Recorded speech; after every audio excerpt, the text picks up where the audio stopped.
આજરોજ સવારના 38 કલાકે અંકલેશ્વર તરફના ગોલ્ડન બ્રિજની બાજુમાં આવેલ જૂના બોરબાઠા બેટ ગામના સ્મશાનના નદી કિનારે એક અજાણી મહિલાનો મૃતદેહ પાણીમાં તરતી હાલતમાં જોવાતા સ્થાનિકો દ્વારા મને જાણ કરવામાં આવેલ। ત્યારબાદ હું અને મારી ટીમ ત્યાં સ્થળ પર પહોંચી જોતાં એક મહિલાનો મૃતદેહ પાણીમાં તરતી હાલતમાં હોય અમે તેને બહાર કાઢી લાવેલ। ત્યારબાદ અંકલેશ્વર સિટી એ ડિવિઝન પોલીસ સ્ટેશનને જાણ કરેલ।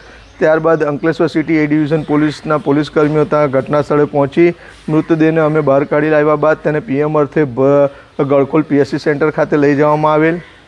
ગત તારીખ 16 રોજ અંકલેશ્વર જીઆઈડીસી પોલીસ સ્ટેશન ખાતે ગાર્ડન સિટીમાં રહેતા 29 વર્ષીય મનીષાબેન ગુમ થઈ ગયેલાની જાણવાજોગ ફરિયાદ કરવામાં આવેલ। તેના આધારે તેના પરિવારજનો ત્યાં પીએસસી સેન્ટર પર આવેલ અને મૃતદેહને જોતા તે મૃતદેહ તેમના ધર્મપત્ની મનીષાબેનનો હોય।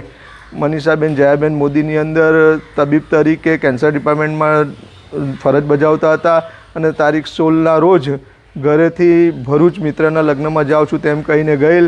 ત્યારબાદ પરત ન ફરેલ। આજરોજ તેઓનો મૃતદેહ મળતા તેમના પરિવારજનોએ આ મૃતદેહ જોતા ઓળખ કરેલ છે।